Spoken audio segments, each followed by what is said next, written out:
Libérons les mots, retrouvons la force d'avancer aussi avec l'UNAFAM partout sur les territoires. L'UNAFAM est une association qui est présente dans tous les départements et qu'il ne faut pas hésiter à solliciter. Marie-Odile Krebs, bonsoir. Bonsoir. Vous êtes psychiatre au CHU de Sainte-Anne à Paris, chercheuse à l'INSERM.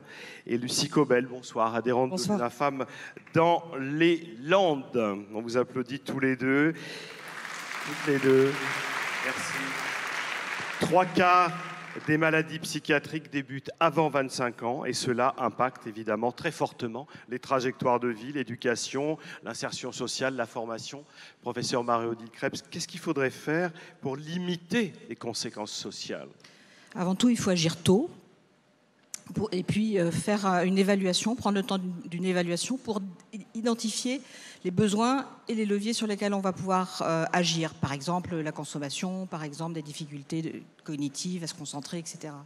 Et à partir de là, on va pouvoir parfois identifier des maladies somatiques qui se révèlent comme ça, et c'est essentiel de les soigner tout de suite. Et puis, bien sûr, proposer une prise en charge sur la base de ce bilan, une prise en charge qui va être globale.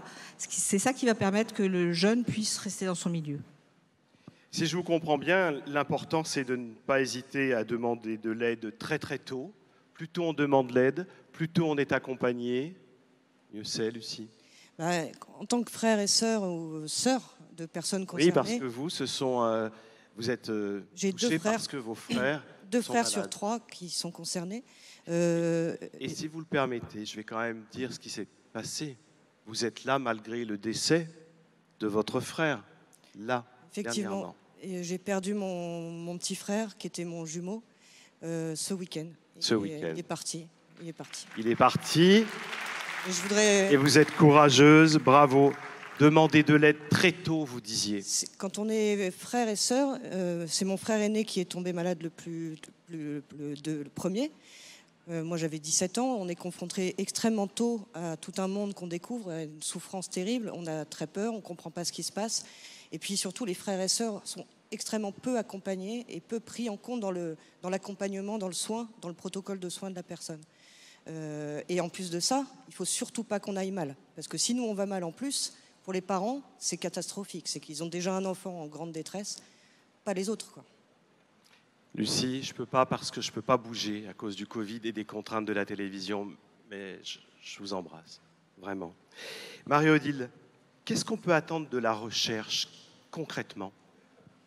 La recherche, ça permet de définir comment le cerveau fonctionne, d'identifier des méthodes pour éventuellement remédier quand certaines fonctions fonctionnent moins bien. Et puis surtout, c'est un excellent moyen et c'est une source d'espoir pour identifier des nouvelles pistes thérapeutiques. Et en particulier, avoir ce qu'on appelle des biomarqueurs, c'est-à-dire des moyens d'identifier les facteurs pronostiques et du coup d'avoir des moyens de traiter de façon préventive, en tout cas de limiter le handicap psychique. C'est ça le grand espoir et pour ça, il faut effectivement qu'on soit tous unis pour trouver les solutions. La recherche, tu vois Yannick, c'est vraiment important pour des nouveaux médicaments, pour des diagnostics précoces chez les jeunes. C'est pour ça qu'il faut de l'argent. Et je pense que si tu es là, c'est que évidemment, tu en as mesuré toute l'urgence de cette problématique qu'est la santé mentale. 113 milliards d'euros, c'est le premier poste de dépenses sociales de notre pays. Et en même temps, 2% du budget de la recherche.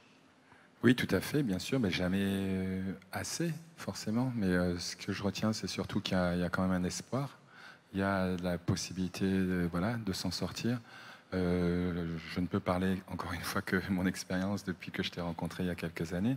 C'est que, oui, c'est vrai je retiens aussi qu'il faut prendre le problème le plus tôt possible.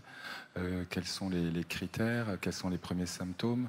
Pour pas arriver tard? Les dégâts sur l'entourage dont tu as parlé.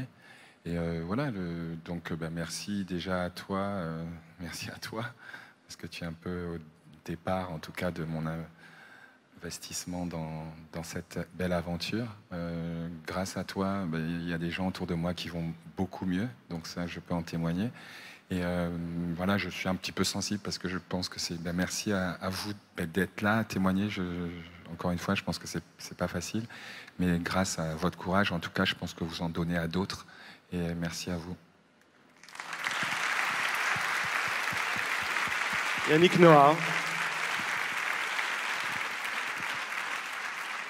Ce sont avec ces mots que nous allons terminer. Peut-être que, Lucie, je sais que les familles attendent beaucoup de la recherche. Les familles attendent beaucoup de la recherche. Les familles, elles attendent surtout d'être écoutées, accompagnées. Quand on ne va pas bien, même si on ne va pas bien très fort, il faut en parler, comme quand on ne va pas bien physiquement. Et puis, il faut être accompagné, comme le fait l'UNAFAM, de manière remarquable sur le terrain, dans les groupes de parole, les formations, les écoutes. C'est fondamental. Et puis, effectivement, il faut qu'on en parle à l'école. Il faut absolument qu'on en parle à l'école. Et puis aussi, la recherche que ça peut apporter, au-delà des traitements et des accompagnements de soins, c'est aussi de développer des outils, justement pédagogiques, pour pouvoir accompagner les enfants dès le parcours scolaire et leur expliquer ce que c'est la santé mentale. Il faut qu'on arrête de ne pas en parler. Merci beaucoup. Merci à toutes les deux.